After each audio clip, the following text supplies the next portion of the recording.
Euzu billahi mineşşeytanirracim. Bismillahirrahmanirrahim. Vel asr.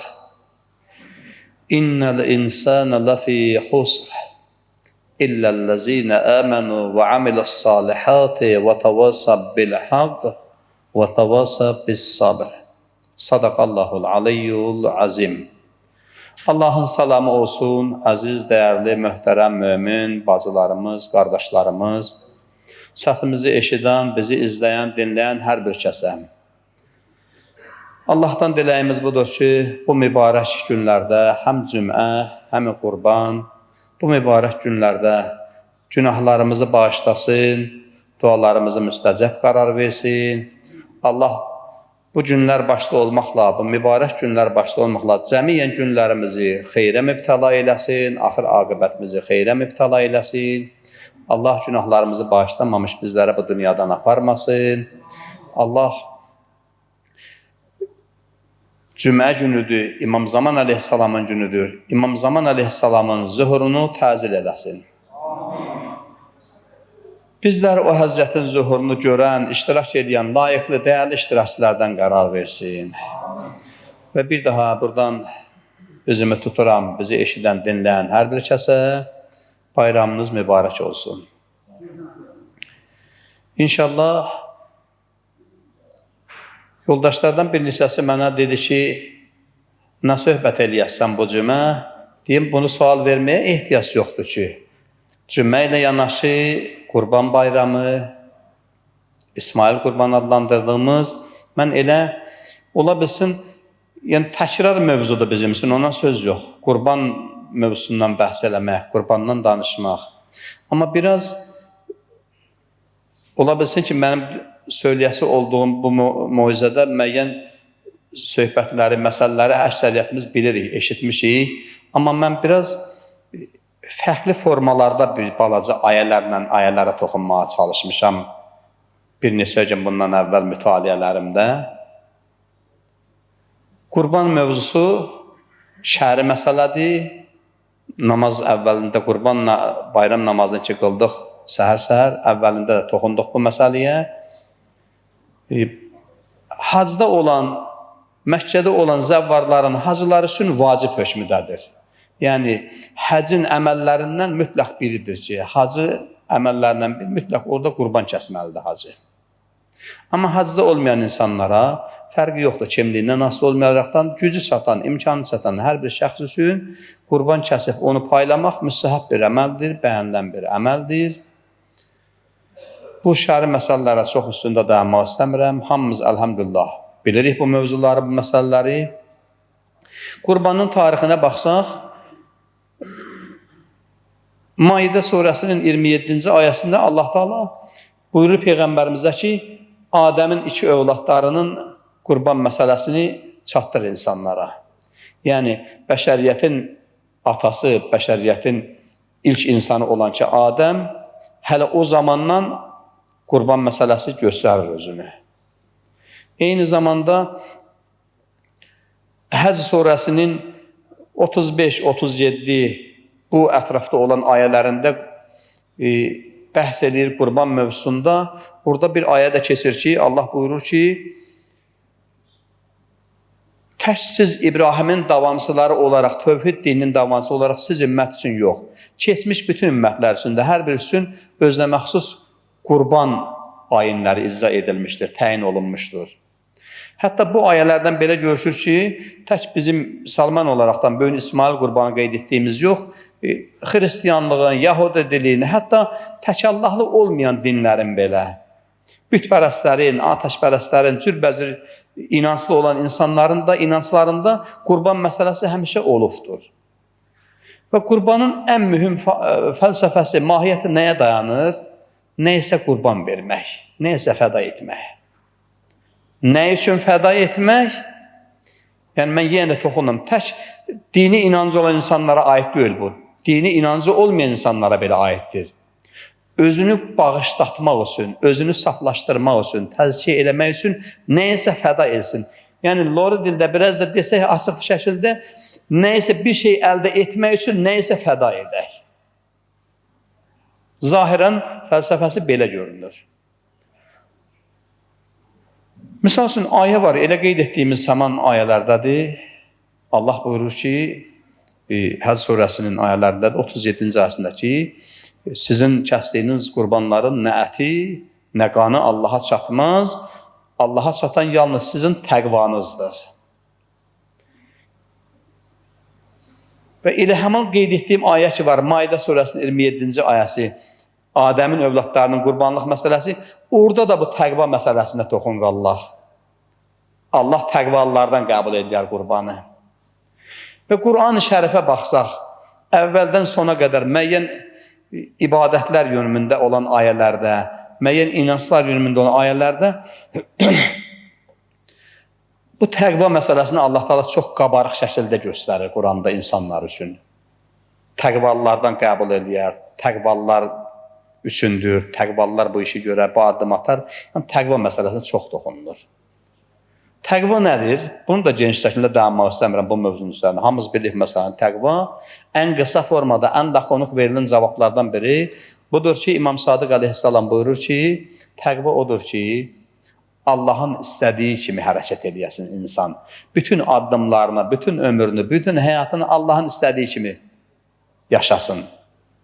Hətta alimlərimizdən biri bu sözü deyərkən belə deyərdi. Nəinki Allahın istədiyi kimi yaşasın, ən sonunda Allahın istədiyi kimi ölsün. Bütün həyatını Allahın istədiyi kimi yaşamağa çalışsın və Allahın istədiyi kimi ölsün. Təqva bu istiqam. Və bu insanlardan, o insanlar ki, o qeyd elədik, bu qurban məsələsində mən qayıdan toxunla bu məsələyə qurban məsələsi qeyd etdiyimiz kimi ta əvvəl zamanlardan adətən biz İsmail əleyhissalamın adı ilə bağlıdır. İbrahim İsmail əleyhissalamların o əhvalatından ki bəhs edirik. Quran-ı Şərifin Saffat surəsinin 102-ci ayəsindən davam edərək təxminən bir 107-108-ci ayələrə qədər ki mövzuda bəhs olunur. Yəni mən bunların hamısının üstündə dayanmaq istəmirəm. İbrahim əleyhissalamdan İsmail əleyhissalamın Kəbə evini bərpa eləməyi, ondan sonra İbrahimin İsmailə qurban etməyi, yuxuda görməyi bu məsələlərə toxunulur. Burada belə bir keçir ayələr belə keçir ki, demək 102-ci ayədə Allah buyurur ki, فَلَمَّا بَلَغَ مَعَ السَّعَى قَالَ يَا بُنَيَّ إِنِّي أَرَى فِي الْمَنَامِ إِنِّي أَذْبَحُكَ فَانْظُرْ مَاذَا تَرَى. Ayənin hissəsində ki, فَانْظُرْ مَاذَا تَرَى. Sənin nəzərin bu nədir? İbrahim buyurdu ki, ey oğlum, səni yuxuda gördüm ki, davamlı olaraq yuxuda gördüm ki, səni Allah yolunda qurban edirəm. Sənin nəzərin nədir? Və İsmail əleyhissalam cavab verdi ki, ya əbəta fəal, ey atam, mehriban atam, fəal, hərəkət elə, fəal ol, yerinə yetir, sənə əmr ediləni yerinə yetir. Sətəciduni inşaallahu minəs-sabirin. İnşallah ki, məni səbr edənlərdən görərsən. Bu əhvalatla bağlı həmişə böyüklərimiz bunu danışıbdılar ki, İsmail əleyhissalamla İbrahim əleyhissalam ata-övlad arasında bu mövzu keçdi ki, onların əqidəsini, onların imanını, onların imtihanını Allah özü ayədə də buyurur ki, bunlar onun üçün bir imtihanlar idi. Ardınca gələn ayədə Allah belə buyurur. فَلَمَّا أَسْلَمَا وَتَلَّهُ لِلْجَبِينِ. Allah buyurur ki, beləliklə, elə ki onların hər ikisi, yəni İsmail və İbrahim, hər ikisi Allaha təslim olaraq əmri yerinə yetirdilər, yetirməli oldular və o oğlunu üzü üstə yerə yıxdı. Fənadahu, ya İbrahim. Biz İbrahimə nida etdik. Fənadahu, ya İbrahim. Nida etdik. Ey İbrahim. Ey İbrahim.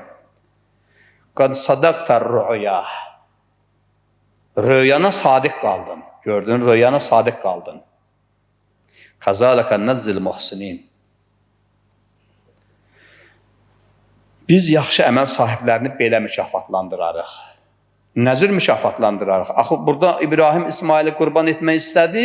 Allahdan sada gəldi ki, əlini saxlardan, sən röyana sadiq qaldın. Biz yaxşı əməl sahiblərini belə mükafatlandırarıq. Nəzir mükafatlandırarıq. Növbəti ayədə buyurur. İnnə hazə ləhvəl bəla'ul mubin. Həqiqətən sən yuxunu həyata keçirdin. Biz yaxşı əməl sahiblərini belə mükafatlandırırıq. Nəzir mükafatlandırırıq? Fənədəynahu zibhin azim. Fənədəynahu zibhin azim. Biz ona böyük bir qurbanlıq fəda etdik. Böyük bir qurbanlıq fəda etdik. Nə fəda etdilər?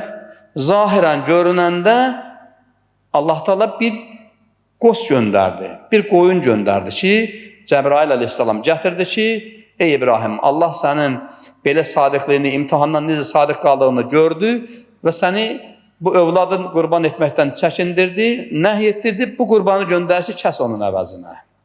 İndi yaxşı, bu zahirən belə görükür. Məgər o qoyun İsmaildən artıq idi, üstün idi, qiymətli idimi ki, Allah buyurur ki, böyük bir qurbanlıq fəda etdik. Bir çox təfsirçilər, bir çox Quran tərcüməçiləri, çox əlimizdə var. Araşdırsaq, baxarıq. Görürsən, bəzi insanlar hara öz düşüncə tərzində yazır da. Böyük bir qoz gəlmişdi. Bizim nəzərimizdən biraz böyük idi, biraz yaşı böyük idi, çəkisi böyük idi, bilə bilmərik.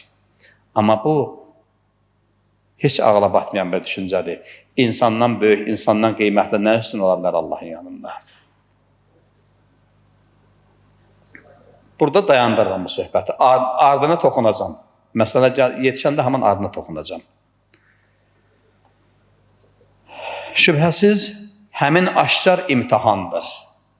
Bu bir aşkar imtihan edir İbrahim üçün. Hansı imtihan? Biz hamımız, əksəriyyət möminlərimiz bu ayəni əzbərdən bilirik. Bəqərə surəsinin 124-cü ayəsi. Allah Teala buyurdu ki, ey İbrahim, sən bu imtihanlardan alnı açıq, üzü ağ çıxdığın üçün səni bu ümmətə imam təyin eləyəcəm. İbrahim buyurdu ki, və min zurriyyəti Rabbana və min zurriyyəti. Allahım, övladlarımdan necə? Allah cavab verdi ki, yənalı minə zalimin. Mənim əhdim zalimlara keçməz. Mənim əhdim zalimlara keçməz.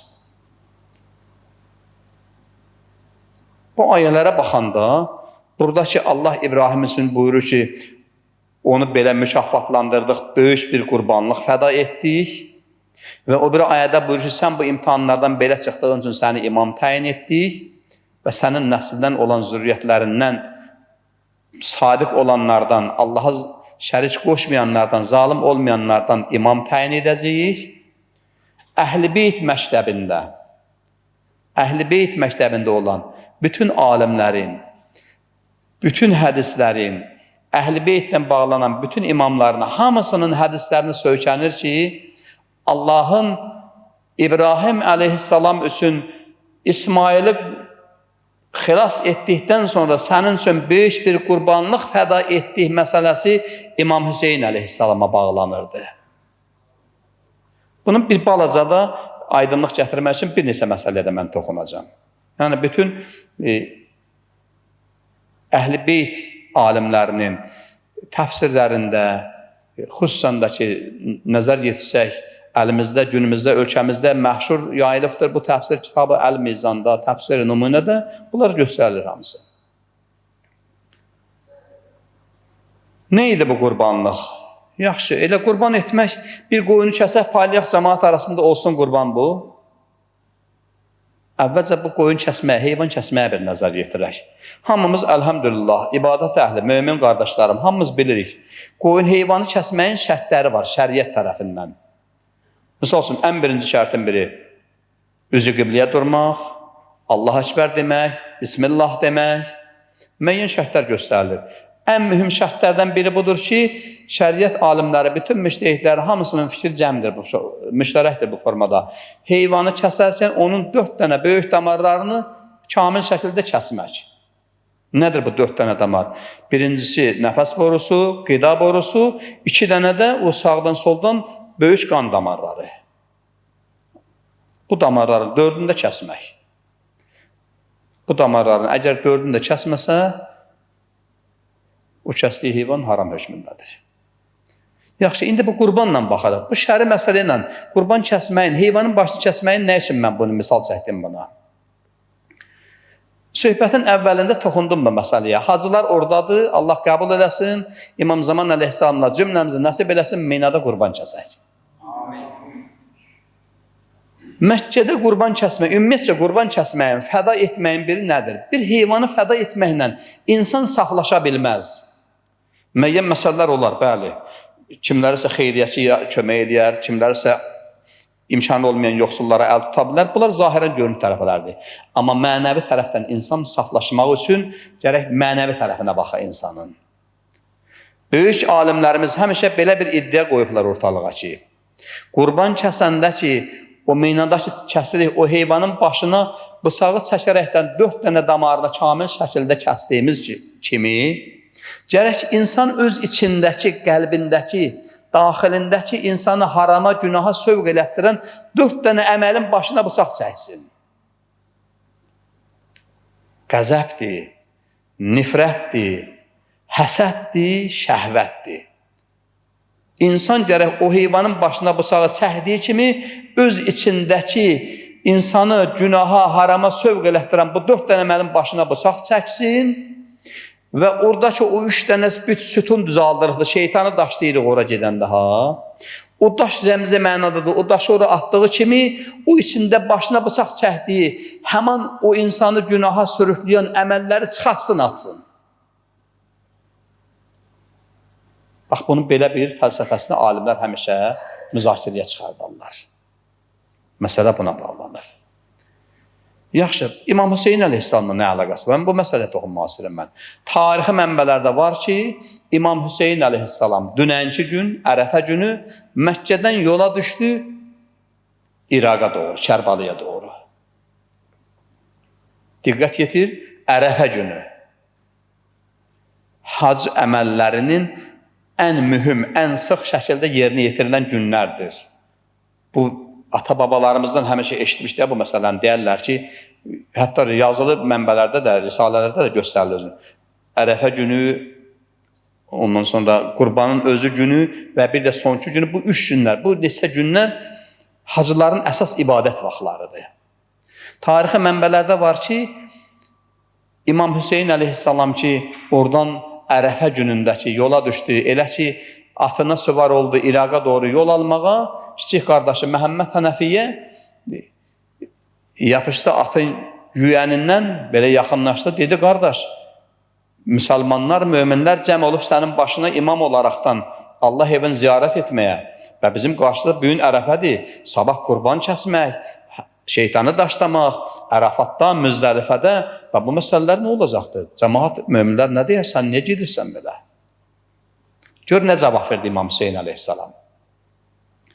Buyurdu ki, qardaş, yəni İmam Hüseyin əleyhissalam o qardaşda xitab etdiyi söz bütün bəşəriyyətə xitab olunmuş bir sözdür, azizlərim. Təbii ki, Peyğəmbərin, imamın bütün sözləri bu hökmüdədir.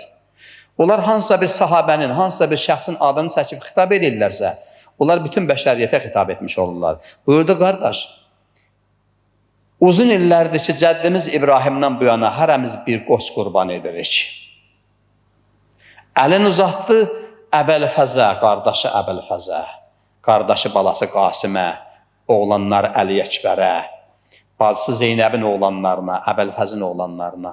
Dedi, qardaş, bu günləri əsl həqiqi Mina Kərbəladadır.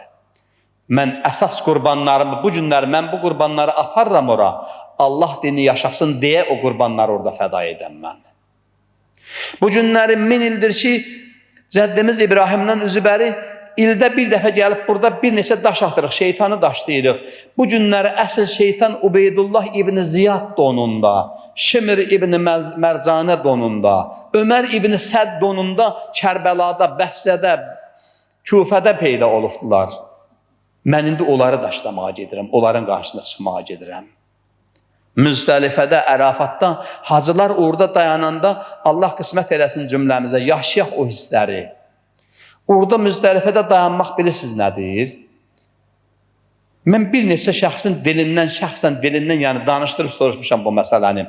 O axşamı ki orada axşamlayırlar ha, hətta şəhəri məsələdir bu. Bir insan orada bir ağzaqanad da belə əl vurmamalıdır, öldürməməlidir. Elə dayanmalıdır ki orada. İlan gəlib onun topuğunu sancsa, ilan gəlib onun ayağına dolansa tərpənməməlidir, dəyməməlidir ona. Yəni, bu hökmü belə bir hökmüdür. Orada bir vəhşət, bir həyəcan, hamı ehramda, sanki qiyamət səhnəsi, cəmaat hamı qalxıbdır, ha, gedirlər hamı. Sanki Allahın huzuruna toplaşıb qiyamət səhnəsini xatırladır. Həqiqətən də əsl, həqiqi hacıların, həqiqi möminlərin orada həmin səhnəni görəndə qəhvlərindən bir müəyyən bir reaksiyalar gəlir, keçir, bir vəhşət gəlir, keçir, bir istirab gəlir, keçir. Sanki özlərini məhşər günündəki kimi hiss edirlər. İmam buyurdu ki, qardaş, Məhəmməd Hənəfiyyə buyurdu, qardaş, Müzdəlifədə, Ərafatdakı gedib dayanacaqlar, qiyamət səhnəsini xatırladacaqlar, ha, vəhşət, qorxu, həyəcan keçirdəcəklər, ha, bu möminlər. Əlin uzatdı o qız gəlinə, xanım Zeynəb başda olmaqla, Rüqəyyə, Səkinə, Gülsüm. Dedi, bunlar həman səhnəni xeymələr yandırılan, mənim başım kəsilən günü, xeymələr yandırılan günü Şimrin rəhbərlik etdiyi Yezidin qoşunu bunları mühasirəyə alanda yaşayacaqlar həman səhnəni. Əsl Müzdəlifə, Ərafat orada olacaqdır. Və İmam tarixi mənbələrdə var ki, bu ayət oxundu. Allah buyurdu ki,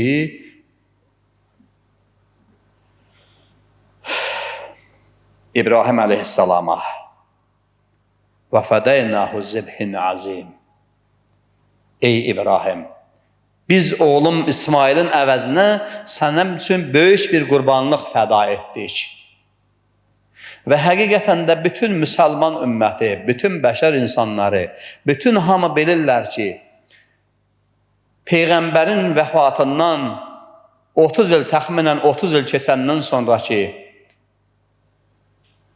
Əməvi xilafəti gəlib ki, İslam adı altında Peyğəmbər kürsüsündə, Peyğəmbər minbərində əyləşdilər. İslamı İslam adı altındakı kənar istiqamətlərə yönətməyə başladılar. Ta o zamanki Kərbəla çölündə İmam Hüseyin əleyhissalam Yar Ənsari ilə bir yerdə onlara qarşı qiyamla qalxıb, canlarını fəda edəndə insanlar onda yuxudan ayıldılar ki, eyvay, bu Muhammedin balasıydı, bu Əlinin, Fatimənin balasıydı, bu boş yerə özün fəda etməzdi. O da artıq gec idi. O da artıq gec idi. Böyüklərimizdən Allah cəmi dünyasını dəyişən ustadlarımıza rəhmət eləsin. İlk birinci ustadlarından olan atam deyibdi həmişə bu sözü. Deyərdi ki, Peyğəmbər İslam adlı bir ağacı əkmişdi. Uzun zaman Peyğəmbərin vəfatından sonra o ağac qurumaq üzrə idi. O Kərbəlada İmam Hüseyin və onun yar ənsarının qanı ilə suvarıldı ki, bu gün də o ağac davam edir. İslamın yaşaması üçün, Allahın tanınması üçün, tövhid dininin ayaqda qalması üçün, bəli, Allah təyin etdiyi zibh-i əzim bax bu idi. Bu idi. Bütün insanlar kimliyindən asılı olmayaraqdan, istəyir İmam Hüseynə tanıyan etiqadı olsun, istəyir olmasın, istəyir kafir olsun, istəyir mömin olsun, istəyir müsəlman olsun, kim olsun. Əgər bütün insanlar, bütün bəşər ovladı, böyünləri İslamın var olduğunu bilirsə, Allahın tövhidin nə olduğunu bilirsə, Peyğəmbərin nə olduğunu, Qur'anın nə olduğunu bilirsə, həman zibh-i əzimi, həman Kərbəlada olunan qurbanlara bağlıdır. Kərbəlada verilən qurbanlara bağlıdır. Və qeyd etdiyim kimi, insan bir şeyi əldə etmək üçün, bir şeyə nail olmaq üçün nələrsə fəda etməlidir. Məşhur ayələr var bu barədə Qur'an-ı Şərifdə. Sevdiyi şeyi fəda edən insan. Elə belə müəyyən o məşhur ayədir. Peyğəmbərimizdən soruşurdular ki, ayədə belə keçir. Allah buyurur ki, səndən nəyi zəkat vermək haqqında soruşurlar. Nəyi fəda etmək, nəyi sədəqə vermək haqqında soruşurlar. Nə cür qurban kəsmək haqqında soruşurlar. Allah buyurur ki, denən ki, sevdiyiniz şeyləri verməyinizi xoşlayır Allah.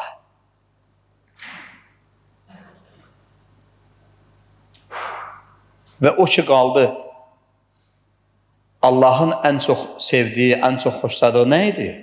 Onun dininin ayaqda qalması, onun dininin yaşaması, və onun dinini də yaşaması üçün onun dinini yaşadanlar belə qurbanlar, belə böyük qurbanlar fəda etdilər. Mən qayıdıram həmin söhbətin əvvəlki məsələsinə. Yəni o zibhi əzim məsələsinə. O ayədə gəlir, sonra Saffat surəsində mən qeyd etdim bir neçə ayələrini. Allah buyurur ki, növbəti ayədə 109-cu ayəsində buyurur ki, Salamun ala İbrahim. Salam olsun İbrahimə. Bu salam o əvvəldə qeyd etdiyim ayə ilə bağlıdır. Bəqərə surəsinin 124-cü ayəsində. Allah buyurmuş ki, ey İbrahim, sən imtihandan keçdiyindən sonra səni ümmətə imam təyin edirəm. İbrahim ki, bununla razılaşdı. Allahla ki, aralarında bu diyaloqçu oldu ki, Allahım, övladlarımdan necə? Allah buyurur ki, mənim əhdim zalimlara keçməz və İbrahim ona necə təslim olduğunun göstəricisidir bu və İbrahimin necə təslim olduğunun göstəricisine görə də Allah buyurdu, Salamun ala İbrahim. Salam olsun İbrahimə. Quranda belə salamlar bir neçə dənə parmaqla saymaq olar, heç 10 dənə olmaz. Bir neçə peyğəmbərlərin adı ilə bağlı salam olsun İlyasa, İbrahimə, bir neçə belə ayələr var. Və qurban məsələsini bu istiqamətlərə yönəltmək lazımdır. Ümumiyyətcə, əzizlərim, möhtərəm möminlər, əziz qardaşlarım, mən biz səmimi olaraqdan bu sözü həmişə bir hayqıraraqdan demək istəyirəm həmişə mən bu sözü və deməyə də çalışıram. Ümumiyyətcə, insan fərqi yoxdur ibadət hökmündə. Namazı olsun, orucu olsun, qurbanı olsun, zəkatı olsun, nə olur olsun. Gərək bütün bunların hamısını səmimi olaraqdan, ürəyindən, qəlbindən gələn bir səmimi bir məhəbbətlə həyata keçirməyə çalışsın. Onun şirinliklərini yaşayar, vallahi insan. Həqiqətən bir şeyin səmimi yanaşanda insan onun necə şirin olduğunu görür. Bunun əksi də var. Nəsə bir məsələnin yaxşı olmayan, xoşa gəlməyən olduğuna insan səmimi yanaşanda onun içindən bir narahatçılıq gəlir, keçir. Yox, gözəl bir şey, gözəl bir məsələnin gözəlliyini səmimi yanaşanda həqiqətən onun qəlbindən, ürəyindən, içindən bir səmimi rahatçılıq, gözəllik, zövq gəlir, keçir. Çünki bunların hamısı insanın fitrətinə bağlıdır. İnsanın fitrətinə bağlıdır. Yaxşılıqda, pislikdə, halalda, haramda, olarda, olmazda, təqvada, fitnə, fəsadda. Hamısı insanın fitrətinə bağlıdır. Bir dənə misal çəkəcəm sizin üçün. Əvvəlcə ayə, birinci ayədən misal çəkeyim. Allah hamımız əksəriyyətimiz əzbərdən bilirik. Bayram namazında da oxuduq inşallah. Şəms surəsinin Allah buyurur ki, 8-ci ayəsini səhv eləmirəmsə, Allah buyurur ki, fəəlhəməha, fecurəha və təqvaha. Mən insana ilham etdim, fecuru da, təqvanı da. Yəni o fecur mənfi tərəf, xoşa gəlməyən, pis, günah, haram, təqvadakı təqva. İkisini də insana ilham etdi. Bunun bir dənə bariz nümunəsi, yəni özüm müşahidə olduğum bir məsələ, ona görə toxunacam bu məsələyə. Bəlkə də neçəmizin başımıza gələkdir bu məsələ. Bəlkə də qarşımıza çıxıb heç reaksiya verməmişik. Bir dəfə gəlirdim, Köroğlu metrosundan çıxdım. Avtobusa doğru gələndə gördüm məndən irəlidə bir qardaş böyük addımlarla telefon qolağında bəhətdən də danışa gedir. Yəni bir yavaşcanla, astadan, pısıtı ilə danışda bir yönü var da. Bəhətdən də danışır, deyir, qardaş, mən indi 20 yanvardayım, çıxıram rayona, gələndə danışarıq. Mənim yanımda da bu Köroğlu metrosundadır. Həqiqətən də məndə buna qarşı bir reaksiya keçdi qəlbimdən. Düzdür, ondan bir xeyli əvvəllər bir dəfə olmuşdu, elə bir reaksiya vermişdim, bir sərt cavab almışdım. Ona görə də yalan yoxdur. Narahatsızlığımı bir özə vermədim. Elə bir köks ötürdüm, keçdim. Hamıda ola bilər bu his, hamıda var bu his. Lazımdır ki, insan yanaşsın, səmimi yanaşsın bu məsələyə. Və yaxud başqa bir misal deyim. Bir adamdan gözəl bir söz, gözəl bir hərəkət, gözəl bir iş görəndə də heç tanımırıq kimdir, nəsidir. Görəndə ki, o qardaş, o insan gözəl bir hərəkət elədi, insan necə qəlbindən, içindən bir rahatsızlıq keçir, bir gözəl, bir zövq keçir. Əhsən, nə gözəldir. Hətta bir əhsən də deyə bilir ona. Çünki bunlar hamısı insanın fitrətinə bağlıdır. Fitrətinə bağlıdır. Və həqiqətən də səmimi yanaşan insan, Elə o da səmimiyyət də fitrətə bağlı bir məsələdir. Səmimi yanaşan insan bu məsələlərdə özündən asılı olmayaraqdan reaksiya verə bilir. Özündən asılı olmur bu məsələlər. O fitrət nədir? Sizləri çox yormağa çalışmayacağam. İnşallah bir qısa bir məsələ ilə yekunlaşdırmağa çalışacağım mövzunu. Görürsən, bəzi söhbətlər olanda, indi məscidə aidiyyəti yoxdur, məscidə demirəm, dəfələrlə olubdur, məclisdə, nə bilim, müəyyən bir yerdə oturanda, söhbətlər gedəndə, əvvəllər hətta qulağımla eşitmişəm də bu sözü. Düzdür, bu son vaxtlar biraz eşitmirəm, eşidilmir. Molla sağ olsun, yaxşı söhbət edir, amma tez qutarsaydı çayımızı içib gedərdik. Sağ olsun, yaxşı geçək amma tez qutarsaydı gedərik. Çox danışır. Bilirsən niyə danışır? Məcburdur danışmağa. Allah dünyasını dəyişən ustadlarımıza, müəllimlərimizə rəhmət eləsin. Yaşayanların ömrünə, elminə bərəkət versin. Riyaziyyat müəllimimiz var idi. Bir gün dərsə getməmişdim. Sonuncu günü gəldim dərsə, müəllim gəldi, girdi içəri, hələ stolda oturmamış, mənə dedi, Şəhriyar, dur, dərsi danış. Qorxa-qorxa qalxdım ayağa. Özdə səmimi deyirəm, qorxa-qorxa qalxdım ayağa. Dedim, müəllim, dərsi bilmirəm. Dedi, bilirəm, bilmirsən, ona görə səni durğuzdum ayağa. Bilirsən, niyə bilmirsən? İndi bu riyaziyyat müəllimidir, riyazi məsələ çəkir mənim üçün. Deyib, bu vurma, bölmə, toplama, çıxma, bu hesab məsələlər hamısı bir-birinə zəncir kimi bağlıdır bir-birinə. Sən dünən dərsə gəlmədin deyin, o zəncir qırıldı oradan. Sən onu nə qədər bir-birinə calasan da, yapışdırsan da, orada bir ləkə qalacaq. Orada bir zədə qalacaq. Nəyə görə mən bu misalı çəkdim? Bəs elə ustad, müəllim ondan ötürdü ki, onların göstərdiyi məsələlər bizim üçün bir ibrət olsun. Bu dini söhbətlər, hədis söhbətləri, qurban söhbətləri, Quran ayələrindən olan söhbətlər də belədir. Hamısı bir-birinə zəncirvari bağlıdır, hamısı bir-birinə. Bir balaca mənim kimi özünü çox bilmiş hesab edənlər də istəyirlər ki, nəsə fikrini tamamlamaqdan ötürü biraz uzun eləsin söhbəti. Bu mövzu bir dənə məsələdən danışanda görürsən, başqa bir mövzu açılır, başqa bir hədisin başlanğıcı gəlir düşür, başqa bir hədisin tamamlayıcısını görürsən. Bir-birinə o qədər bağlıdır ki, ona görə də bu söhbətlər belə uzun görüşür bizlər üçün. Gör, hardan başlarıq bu söhbəti? Heç bir əlavə mövzu açmadan bir dənə mövzudan başladıq. Adəm əleyhissalamdan başladıq. Adəmin övladları qurban verildi, qurban elətdilər. Birinin qurbanı qəbul oldu, birinin olmadı.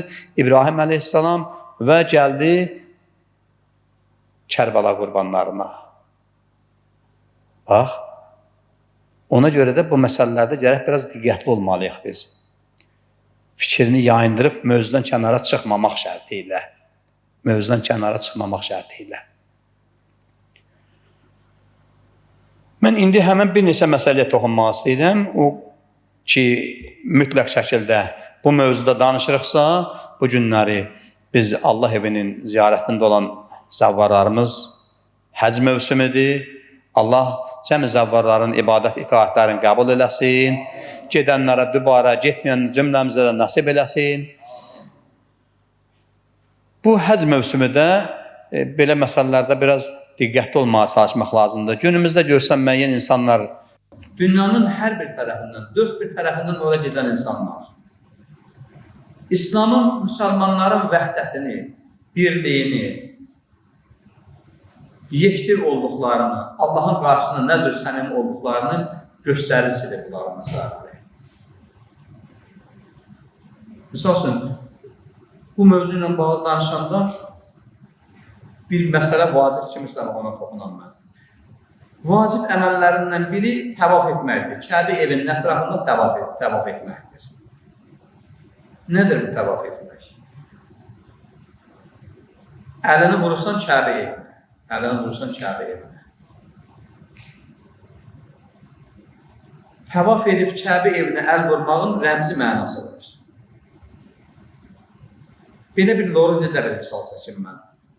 Günümüzdə hər hansı bir məsələ olur olsun, bir insan bir-birindən razılığa gələndə, ticarətdə, alverdə, nə bilim,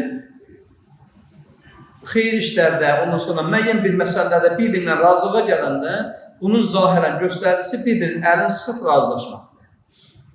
Hamısı bir-birinin əl sıxıb razılaşırlar məsələlər. Yəni təsdiq olundu bu. Və insanların haca gedərəkdən, indi əvvəlki o qədim dönəmlərdə ki, Qaradaşa əl vurmaq şərti idi. Sonradan insan axını çoxaldı, insan sayı çoxaldı. Bütün alimlər müştərək olaraqdan qəbul edənlər ki, insanlar hamısı o insan sayı çox olduğuna görə o 3 gün müddətində hamı Qaradaşa əl vura bilmir. Elə Kəbənin özünə, Kəbə evinə əl vursunlar. Bunun rəmzi mənası odur ki, Allahım, biz bu əlimizi vurmaqla bu evə, bu daşa, səninlə olan bağladığımız əhd-i peymana sadiq qaldığımızı göstəririk. Hansı peymana? Ərəb surəsinin 170-ci ayəsindəki Allahın göstərdiyi, bizim üçün təyin etdiyi və sonra buna özümüzü də şahid tutdu ki, qiyamət gündə deyə bilməyək ki, Allahın bundan xəbərimiz yox idi. Həman peymana. İnsan dünyaya gəlməmişdən əvvəl. Ayədə məşhur ayədə Allah buyurur ki, Adəmin cəmi övladlarını Adəmin sülbündən çıxardıb, onlarla əhd-i peyman bağladıq, onlar da hamısı bir ağızdan hamısı bir nəfəsə deyir ki, qalu bəla ya Rəbbim. Bəla Rəbbəna. Bəli, ey Rəbbimiz, ey Allahım, biz sənin bəndələridir, biz sənin yaratdığın məxluqları, sən bizim Allahımızsan, biz sənin bəndələridir. İnsan orada söz veribdir və bu dünyada da indi zahirən deyə bilərik, sual oluna bilər ki, axı biz o dövrü xatırlaya bilmirik, yadımıza düşmür. Bəli, bizim bəsirətimiz bağlı olduğuna görə o dövrü biz xatırlamırıq. Məhz onu xatırlatmaq üçün Allah Taala sayısız, hesabsız, rəmzi mənada deyirlər 124 min peyğəmbər göndərir. İndi çox da ola bilər, az da ola bilər, sayla işim yoxdur. Bir belə peyğəmbərlər göndərir, kitablar göndərir, alimlər göndərir, deyinir, danışılır, hamısı xatırladılır. Peyğəmbərimizin məşhur bir kəlam var. Ağa Rasulullah buyurardı ki, mən unutduqlarınızı yadınızı salmaq üçün göndərilmiş bir peyğəmbərəm. Yəni, Allahla verdiyimiz əhd-i peymanı Peyğəmbər gəlibdir ki, bizim yadımıza salsın, Allah'a bizə tanısın, orada Allahla verdiyimiz əhd-i peymanı yadımıza salsın. Və Peyğəmbər gəldi, Quran gəldi, kitab gəldi, alimlər bunu bizim üçün açıqladılar və bu günləri biz ildə bir dəfə ora getməklə, əlimizi o evə vurmaqla, Kəbəyə vurmaqla həman peymanın üstündə sadiq qaldığımızı göstərmək istəyirik Allah'a.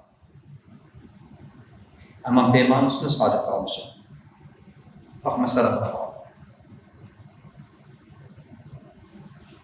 Allah bizləri özünün qeyd etdiyi, həman o qeyd etdiyim ayə ki var mı? Ərəb surəsinin 170-ci ayəsi. O ayədə qeyd etdiyi əhd-i peymanı sadiq qalan bəndələrindən qərar versin. Amin. Allah bağışlamamış bizləri bu dünyadan aparmasın. Amin. Allah həm bu dünyamızda, həm axirətimizdə Peyğəmbər, Ali Peyğəmbərin ziyarətini, şəfaətini bizlərə nəsib eləsin. Amin. Cəmi Allah evini ziyarətdə gedən zəvvarlarımız, Kərbalada olan zəvvarlarımız, cəmiyə möminlərimizin Allah sağ-salamat əhli-əyalına qovuştursun, ibadətlərin qəbul eləsin, arzusunda olan cümləmizə nəsib eləsin. Allah bu mübarək cümə günündə Allahdan ən böyük duamız bu olsun ki, Mövlamız İmam Zaman Aleyhisselamın tacili zuhurunu yetişdirsin. Allah şəhidlərimizi İmam Hüseyin Aleyhisselamdan məhşur eləsin, onların valideynlərinə, övladlarına səbr-i əqib inayət eləsin. Allah şəhidlərimizin ruhlarını bizlər üçün duası, şəfaətçi qərar versin. Allah günahlarımızı bağışlamamış bizlərə bu dünyadan aparmasın.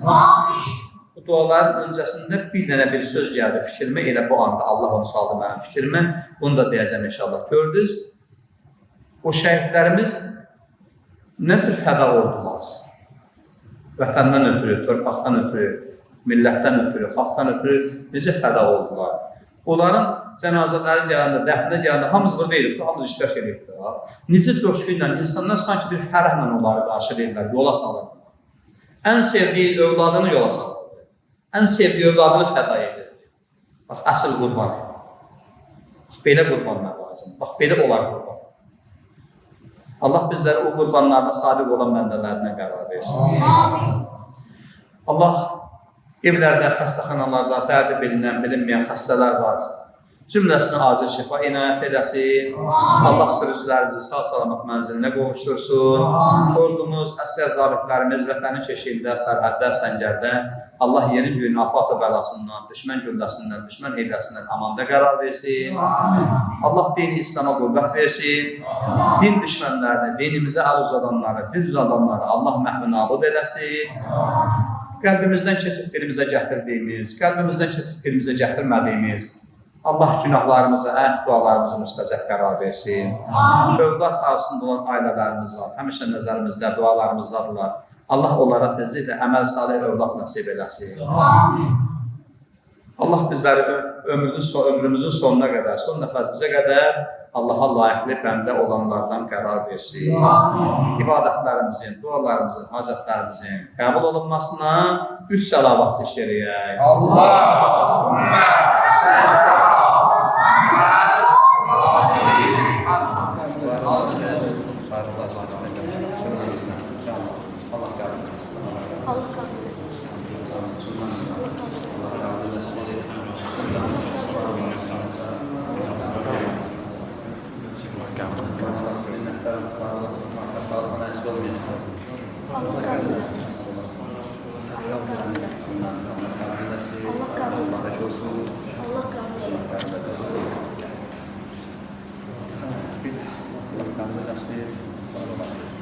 Azizam buradasın, Allah qəbul etsin.